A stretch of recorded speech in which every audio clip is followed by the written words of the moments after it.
En août 2018, on m'a dit que le Seigneur Jésus était revenu et qu'il exprimait des vérités, pour accomplir l'œuvre du jugement en commençant par la maison de Dieu. J'ai lu les paroles de Dieu Tout-Puissant et j'ai compris qu'elles sont la vérité et la voix de Dieu. Je savais que Dieu Tout-Puissant est le Seigneur Jésus revenu, et j'ai donc accepté son œuvre des derniers jours et commencé à assister à des réunions sur Internet. Rendons grâce à Dieu.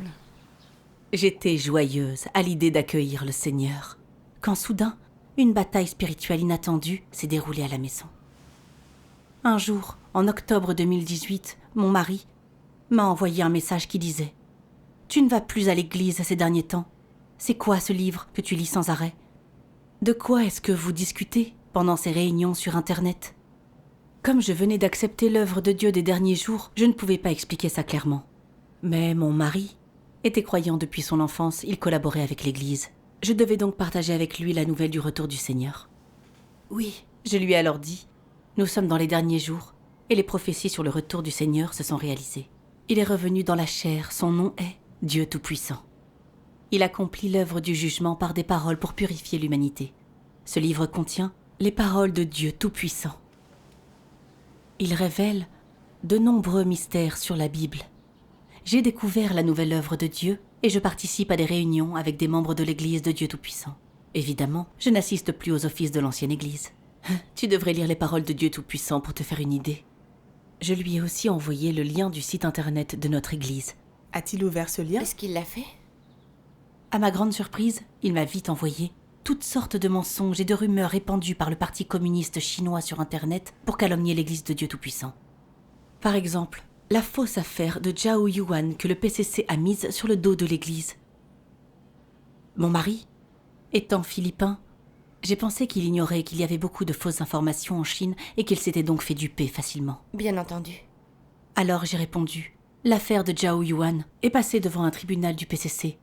Mais ces tribunaux sont instrumentalisés par le gouvernement uniquement pour maintenir sa dictature. C'est vrai. Leurs procès et jugements n'ont aucune crédibilité. Le PCC a monté de toutes pièces tant de fausses affaires injustes au fil des années, comme les manifestations étudiantes de la place Tiananmen et la répression des manifestations tibétaines. Le PCC ment, il déforme la réalité et fabrique de fausses accusations avant de recourir à la violence. C'est exactement ce vrai, qu'il oui. fait. Ça a toujours été sa stratégie pour éradiquer la contestation. De plus, c'est un parti qui est athée, qui persécute sauvagement les croyances religieuses depuis qu'il est au pouvoir. Comment accorder du crédit à sa condamnation d'une église ? C'est vrai. En fait, des spécialistes occidentaux ont réalisé des enquêtes indépendantes qui ont mis au jour ces mensonges. Et ensuite, j'ai décidé d'envoyer à mon mari une vidéo du professeur Massimo Introvigné, un spécialiste italien des religions, faisant un discours. Tu comprendras la vérité après avoir regardé cette vidéo. Un accusé a dit devant le tribunal « Je n'ai jamais été en contact avec l'Église de Dieu Tout-Puissant ». Les accusés ont dit qu'ils ne faisaient pas partie de l'Église, et l'Église ne les reconnaît pas non plus. C'est vrai. Ils ne sont clairement pas affiliés à l'Église de Dieu Tout-Puissant. Mais c'est le tribunal qui a soutenu qu'il l'était forcément. Il a sciemment déformé la réalité et a monté un coup pour discréditer l'Église. Oui. Au final, cela nous montre bien que l'affaire de Zhao Yuan a été fabriquée par le PCC et qu'elle sert d'excuse pour persécuter les chrétiens. C'est la tactique habituelle du PCC pour réprimer les religions. C'est exact. Mon mari était convaincu par les mensonges du PCC et il refusait de m'écouter. Après quoi, il a essayé de se mettre en travers de ma foi en installant 6 caméras de surveillance chez nous pour épier mes moindres faits et gestes. Il a C'est été incroyable. jusque-là? Un soir, il m'a vu participer à une réunion grâce à l'une de ses caméras et il rentra dans la pièce en hurlant. Il m'a demandé pourquoi je participais encore à ces réunions. J'ai répondu, nous sommes aux États-Unis, un pays où il y a la liberté de culte. C'est protégé par la loi. Pratiquer ma foi est une bonne chose. Pourquoi voudrais-tu m'en empêcher ? L'évangile de Dieu Tout-Puissant des derniers jours s'est répandu dans de nombreux pays occidentaux. Dans l'État d'Arizona, on trouve des gens comme Monsieur et Madame Schmidt, Tina et Charlie, qui ont été interviewés sur leur expérience quand ils ont accepté l'œuvre de Dieu Tout-Puissant des derniers jours. Il y a des témoignages venant du Canada, de Cuba, du Japon, de France, de Russie, de Thaïlande, et de bien d'autres pays. Des gens du monde entier qui désirent ardemment le retour du Seigneur sont alors venus devant Dieu Tout-Puissant et ont accepté son œuvre. Pourquoi ne vois-tu pas ce que son œuvre accomplit et qu'il s'agit de la voix de Dieu, au lieu de croire aveuglément aux mensonges athées du gouvernement du PCC? Exactement. Il refusait de m'écouter, mais il est venu m'arracher mon téléphone. En essayant de l'arrêter, malencontreusement, je lui ai fait mal au bras. À mon grand désarroi, il s'est servi de ça comme excuse pour me dénoncer à la police. Ça va vraiment trop loin. Comment a-t-il pu faire ça? Il a souri froidement et a dit « N'as-tu pas déjà ton Dieu? Appelle-le donc à l'aide. La police est arrivée. Voyons qui peut te sauver ce soir. » J'étais vraiment furieuse et j'avais un peu peur aussi. Je craignais d'être arrêtée comme tant d'autres frères et sœurs en Chine. Je me suis alors souvenue de ces paroles de Dieu. Le cœur et l'esprit de l'homme sont tenus dans la main de Dieu et tout ce qui se passe dans sa vie est contemplé par les yeux de Dieu. Et puis, peu importe que tu y crois ou non, car toutes les choses, qu'elles soient vivantes ou bien qu'elles soient mortes, évolueront alors et changeront, se renouvelleront et disparaîtront conformément aux pensées de Dieu. C'est de cette manière que Dieu préside sur toutes les choses. Amen. Amen. Amen. Toutes choses sont entre les mains de Dieu, et il a son mot à dire sur tout. Que la police décide ou non de m'emmener ce jour-là dépendait entièrement de Dieu. Si Dieu le permettait, ce serait donc sa volonté, et je m'y soumettrais. Je me suis sentie moins paniquée après avoir fait ma prière. Dieu soit loué. Les policiers sont arrivés en 5 minutes, et après s'être fait une idée de la situation, ils se sont montrés compréhensifs. L'un des policiers était un homme blanc. Il a dit qu'il avait vécu en Chine. Il connaissait la persécution des croyances religieuses par le gouvernement chinois. Après notre conversation, ce policier a prévenu mon mari. « Nous avons la liberté de culte aux États-Unis. Vous n'avez pas le droit de vous immiscer dans la foi de votre femme. » Mon mari a répondu « Elle peut avoir la foi, mais pas participer à des réunions sur Internet. » Alors le policier l'a averti de nouveau. « C'est votre femme, et elle fait partie de ce foyer. Elle a le droit d'assister à des réunions chez elle. C'est protégé par la loi. Vous ne pouvez pas l'empêcher d'assister à des réunions. Ce serait une violation du droit américain. » Rendons grâce à Dieu. Oui. Dieu lui a ouvert un chemin. Oui. Après le départ de la police, j'ai repensé à ce qui s'était passé et j'ai vraiment eu du mal à y croire. Mon mari et moi avions traversé tant d'épreuves ensemble, mais il a pris ma foi en Dieu Tout-Puissant comme excuse pour me dénoncer à la police. Où était le mari que je connaissais? Il ne faisait preuve d'aucune humanité. Je savais aussi qu'en dépit de ce que j'avais subi, Dieu était là, à mes côtés, et me protégeait en silence. Je me suis sentie reconnaissante envers Dieu, et ma détermination à le suivre s'est renforcée. Amen. Amen. Rendons grâce à Dieu. Amen. Comme j'étais résolue à conserver ma foi, mon mari a pris toutes nos cartes bancaires communes, ainsi que les clés de la voiture, les clés de notre boutique et tout mon argent liquide. Pendant toute la durée de notre mariage, c'est moi qui gérais nos finances et notre commerce. Et maintenant, il m'enlevait tout ce que j'avais. Il a aussi résilié Internet pour que je ne puisse pas assister à des réunions. Il a même fermé à clé la porte de la chambre à coucher. Il s'est également montré plus froid à mon égard. Parfois, je lui demandais où il allait, et il répondait sèchement quelque chose comme « Ne te mêle pas de mes affaires. Tu n'as aucun droit de me demander ça. Si tu veux croire en Dieu Tout-Puissant, tu peux sortir de cette maison, trace ton propre chemin. Tu ne peux plus travailler au magasin. Si j'apprends que tu t'en es approché, j'appellerai la police. » Quelle méchanceté! Il a également bombardé nos amis avec tous ces mensonges sur Internet. Et certains venaient souvent chez nous pour me convaincre de renoncer à ma foi. Notre vie autrefois paisible a volé en éclats. À ce moment-là, je me suis dit que, au cours de notre vie commune, j'avais abandonné ma carrière pour me lancer dans les affaires avec mon mari, ce qui nous avait permis d'avoir notre magasin en ville. Mais contrainte de choisir entre ma foi et ma famille, je n'avais aucune idée de ce que je devais faire à ce moment-là. Je me sentais très faible. Je ne comprenais rien. Tous les croyants ne désirent-ils pas le retour du Seigneur? J'avais accueilli le Seigneur et emprunté le bon chemin dans la foi. Pourquoi personne ne comprenait-il la situation? En réfléchissant à tout ça, je n'ai pas pu retenir mes larmes. J'ai alors pensé à certaines paroles de Dieu. Je vais vous les lire. D'accord. Votre héritage aujourd'hui dépasse celui des apôtres et des prophètes à travers les âges, et est même supérieur à celui de Moïse et de Pierre. Les bénédictions ne s'obtiennent pas en un jour ou deux, elles nécessitent un grand sacrifice. En d'autres termes, vous devez posséder un amour épuré, vous devez posséder une grande foi, et vous devez détenir les nombreuses vérités que Dieu vous commande d'atteindre. Vous devez aussi vous tourner sans faillir vers la justice. Et alors votre amour de Dieu ne doit pas faiblir. Vous devez faire preuve de détermination. Amen. Ces paroles m'ont donné de la force. Et j'ai compris ce qu'il veut. C'est que les gens aient une foi et un amour authentiques. Et qu'on ne s'éloigne jamais de lui, quelles que soient nos difficultés. Avoir la chance d'entendre la voix de Dieu et d'accueillir le retour du Seigneur dans les derniers jours était l'amour de Dieu. Souffrir afin de suivre le Christ a une valeur et du sens. Et c'est pour une juste cause. Amen. J'ai pensé aux disciples qui suivaient le Seigneur Jésus. Ils ont été violemment persécutés par les Romains et condamnés par les dirigeants religieux. Certains ont été martyrisés pour le Seigneur. Ils ont énormément souffert, mais le Seigneur s'est souvenu d'eux. Je ne devais pas être affectée par les entraves et persécutions, parce que je suivais le vrai Dieu, mais que je devais apprendre des générations de saints et suivre Dieu jusqu'au bout, quelles que soient les épreuves. Amen. Cette Amen. forme de souffrance a une valeur. C'est vrai. Puis j'ai lu d'autres paroles de Dieu que j'aimerais partager avec vous. D'accord.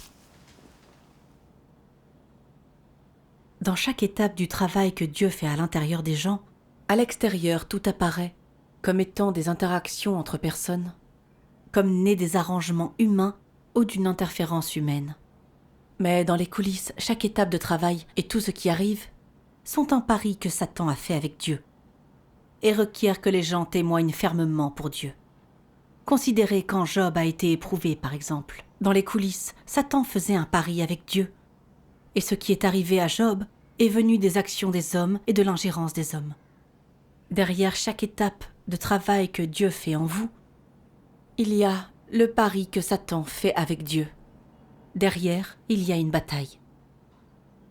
Quand Dieu et Satan se battent dans le domaine spirituel, comment dois-tu satisfaire Dieu? Comment être ferme dans ton témoignage en sa faveur? Tu devrais savoir que tout ce qui peut t'arriver est en réalité une très grande épreuve. Et le moment où Dieu a besoin que tu portes témoignage. Amen. Amen. Après avoir accepté la vraie voie et suivi la nouvelle œuvre de Dieu, j'avais l'impression que c'était mon mari qui me barrait la route et se montrait tyrannique. Mais en coulisses, une bataille s'engageait dans le monde spirituel. Satan se servait de mon mari pour se mêler de mes affaires, en exploitant les sentiments que j'avais pour mon mari et mes intérêts personnels afin de m'intimider, et me pousser à renoncer à la vraie voie et céder à Satan C'est vrai. pour que je finisse par trahir Dieu. C'était une ruse de Satan. Oui. En même temps, Dieu se servait de cette situation pour me montrer la facette malfaisante de mon mari en opposition avec Dieu.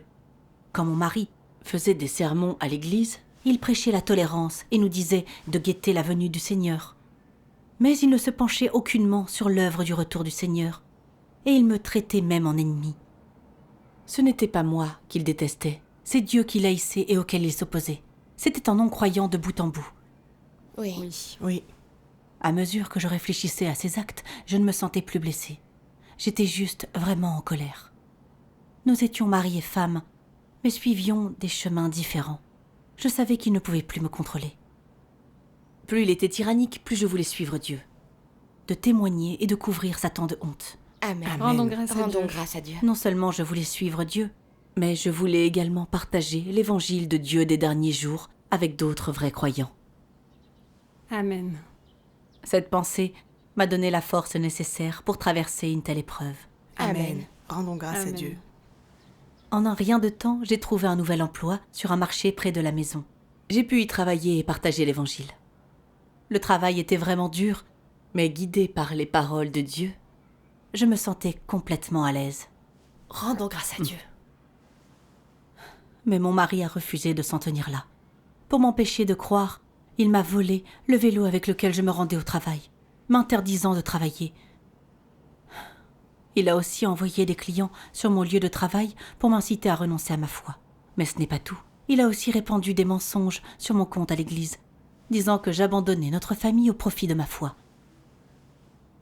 Quand ma patronne a appris ça, elle m'a traité différemment, puis elle m'a renvoyée. À ce moment-là, ma belle-mère est décédée aux Philippines de manière inattendue. Mon mari a dû retourner là-bas. Il a été obligé de me laisser mon téléphone et les clés de la boutique. Quand il est rentré aux États-Unis, son attitude à mon égard s'était beaucoup adoucie. Il ne s'opposait plus autant à l'idée que je participe à des réunions sur Internet. J'ai pensé qu'il avait peut-être vraiment changé. Mais un jour, il a découvert que j'avais partagé l'évangile de l'œuvre de Dieu des derniers jours avec une sœur de son église, et à mon insu, il a contacté celle-ci par l'intermédiaire du pasteur. Il lui a raconté toutes sortes de mensonges qu'elle a cru, et elle n'a plus voulu avoir le moindre contact avec moi. Mon mari m'a alors averti. Personne ne peut t'empêcher de croire en Dieu Tout-Puissant, mais je ne te laisserai pas prendre des gens de mon église. Tu n'y es plus du tout la bienvenue. Et tu ne dois pas apporter ton téléphone dans notre boutique. Si tu lis leurs messages ou si tu réponds à leurs appels de nouveau, alors je te jette dehors. Son comportement était choquant et vraiment exaspérant. Au cours de ces quelques mois, j'avais été très patiente avec lui et j'avais essayé de l'émouvoir par ma façon de vivre. Cela aurait dû avoir un effet sur lui et modifier son attitude à mon égard et envers l'œuvre de Dieu. Je n'aurais jamais cru que mon mari pourrait se montrer aussi têtu et malveillant. Il montrait un visage complètement faux au monde. Il ne partageait pas ma foi et m'empêchait de la partager avec d'autres, revendiquant éhontément la propriété des frères et des sœurs. N'était-ce pas là tenter d'usurper les brebis de Dieu? Si. Les brebis de Dieu entendent la voix de Dieu et reviennent à sa maison. C'est juste et naturel. Et la foi est quelque chose de libre. Mais il complotait avec le pasteur en faisant son possible pour perturber les frères et sœurs. Il répandait des mensonges pour tromper les gens, afin qu'ils n'écoutent pas l'évangile de Dieu des derniers jours. Il étouffait l'Église, l'assoiffait, l'affamait, et privait les gens d'une chance de salut. Tout à fait. C'est vraiment C'est vrai. malfaisant. Cela m'a fait penser au Seigneur Jésus réprimandant les pharisiens. « Malheur à vous, scribes et pharisiens, vous qui êtes des hypocrites, parce que vous fermez aux hommes le royaume des cieux. Vous n'y entrez pas vous-même et vous n'y laissez pas entrer ceux qui veulent vraiment entrer. Amen. » Je vais lire les paroles de Dieu Tout-Puissant. D'accord. Certaines gens lisent la Bible dans des églises imposantes et la récitent toute la journée, mais pas un seul d'entre eux ne comprend le but de l'œuvre de Dieu. Aucun d'entre eux n'est capable de connaître Dieu, et encore moins capable d'être en accord avec sa volonté. Ils sont tous des gens vils et inutiles. Ils se placent en hauteur pour sermonner Dieu. Ils s'opposent à Dieu volontairement, même en portant son étendard. Affirmant qu'ils croient en Dieu, ils mangent tout de même la chair de l'homme et boivent son sang. Tous ces gens sont des diables qui dévorent l'âme de l'homme, des démons dirigeants qui font obstacle à ceux qui tentent d'emprunter la bonne voie, et des pierres d'achoppement qui entravent le chemin de ceux qui cherchent Dieu. Ils peuvent paraître de bonne constitution, mais comment est-ce que leurs disciples sauront-ils qu'ils ne sont nul autre que des antéchrists qui mènent l'homme à s'opposer à Dieu? Comment leurs disciples sauront-ils qu'ils sont des démons vivants qui dévorent des âmes humaines? Amen. Amen. C'est vrai. Si je n'avais pas été personnellement témoin de ces paroles et de ces actes, je n'aurais jamais pu imaginer que quelqu'un qui organise des événements à but caritatif, qui semble si pieux et que l'on admire, puisse non seulement refuser d'étudier ou d'accepter l'œuvre du Seigneur revenu, mais aussi répandre des mensonges dans toute l'Église en trompant les gens et en les empêchant de se tourner vers Dieu. En quoi est-il différent des pharisiens qui ont cloué le Seigneur Jésus sur la croix il y a 2000 ans? Ils sont Oui, exactement c'est vrai. pareils. Même, oui. Ce sont de véritables antéchrists, des démons qui dévorent l'âme des gens. C'est vrai. J'ai compris toute la vérité de l'essence de mon mari et vu qu'il était un démon incorrigible. Oui. Les croyants et non-croyants ne sont pas compatibles. Je ne pouvais plus me laisser réprimer par lui. Après y avoir bien réfléchi, j'ai décidé de consacrer davantage de temps à ma foi et aussi à ma quête de la vérité. Et j'ai décidé de suivre Dieu Tout-Puissant, quelle que soit la façon dont mon mari me traitait. Bien. Amen. Amen. Dieu soit loué. Un jour, il a demandé à un avocat spécialisé d'entamer une procédure de divorce et a exigé que je déménage dans un délai d'1 mois. Je me suis sentie vraiment impuissante. Mais où est-ce que je pourrais bien vivre maintenant? Allais-je devenir une vagabonde? Il a également résilié une nouvelle fois notre abonnement Internet pour essayer de m'empêcher d'échanger avec mes frères et sœurs. J'étais sans cesse obligée de sortir pour utiliser une connexion publique afin d'assister aux réunions. Ma vie était vraiment complètement chamboulée. Sans revenus, mes besoins fondamentaux allaient poser un problème. Je n'avais jamais traversé une épreuve aussi difficile et je ne savais vraiment pas comment j'allais pouvoir m'en sortir. Je me suis retrouvée vraiment perdue et en souffrance. Quand une sœur a fini par l'apprendre, elle m'a envoyé un passage des paroles de Dieu. J'aimerais le lire maintenant. D'accord. Quand ils subissent des épreuves, il est normal que les gens soient faibles, qu'ils aient de la négativité en eux, ou qu'ils manquent de clarté au sujet de la volonté de Dieu ou de leur voie de pratique. Mais dans tous les cas, tu dois avoir foi en l'œuvre de Dieu et ne pas nier Dieu, tout comme Job. Dans ton expérience, peu importe l'épurement que tu subis à travers les paroles de Dieu, ce que Dieu exige de l'humanité, c'est sa foi en lui et son amour pour lui.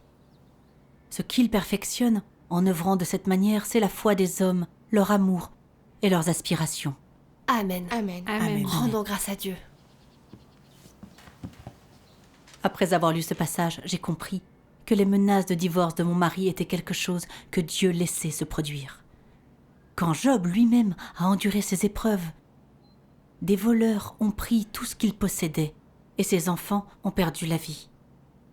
Il était couvert de furoncles, assis sur un tas de cendres. Sa femme l'a rejeté et lui a dit d'abandonner sa foi et de mourir. Ses amis l'ont jugé et se sont moqués. Malgré ces épreuves et toutes ces souffrances, Job a continué à louer Dieu. L'Éternel a donné et d'un autre côté, l'Éternel a également ôté. Le nom de l'Éternel devrait être béni. C'est ça la véritable foi. Amen. Amen. Dans le passé, j'ai fait le vœu solennel devant Dieu de continuer à le suivre, quelles que soient les circonstances. Mais face aux menaces de mon mari, qui mettait en danger ma propre subsistance, j'étais coincée dans la négativité et la douleur. J'ai compris que je n'avais pas vraiment foi en Dieu. Mon mari me menaçait de demander le divorce pour m'amener à trahir Dieu et à renoncer à lui. Je ne devais pas succomber aux manigances de Satan. C'est vrai. Peu importe les épreuves que j'affrontais, je savais que je devais suivre Dieu, témoigner et couvrir Satan de honte. Amen. Amen. Dieu soit loué. Quelques jours plus tard, j'ai réussi à trouver un emploi. Et j'ai donc pu acheter des cartes d'accès à Internet pour assister aux réunions et accomplir mon C'est devoir. formidable. Je me suis sentie vraiment mieux. Plus tard, je signais calmement les documents relatifs au divorce. J'étais libérée des restrictions de mon mari. Je pouvais pratiquer librement ma foi. C'est merveilleux. J'ai continué à accomplir mon devoir et à partager l'Évangile. Et même si mes finances étaient plus limitées qu'auparavant, je pouvais accomplir mon devoir l'esprit libre. J'ai éprouvé un sentiment de joie et de paix. Et je me suis dit que suivre Dieu et prendre le bon chemin était la façon de vivre la plus significative. Amen. Rendons grâce à Dieu. Grâce à Dieu de m'avoir permis de témoigner par cette bataille spirituelle familiale. Rendons grâce à Dieu. Tu veux croire en Dieu librement. Oui.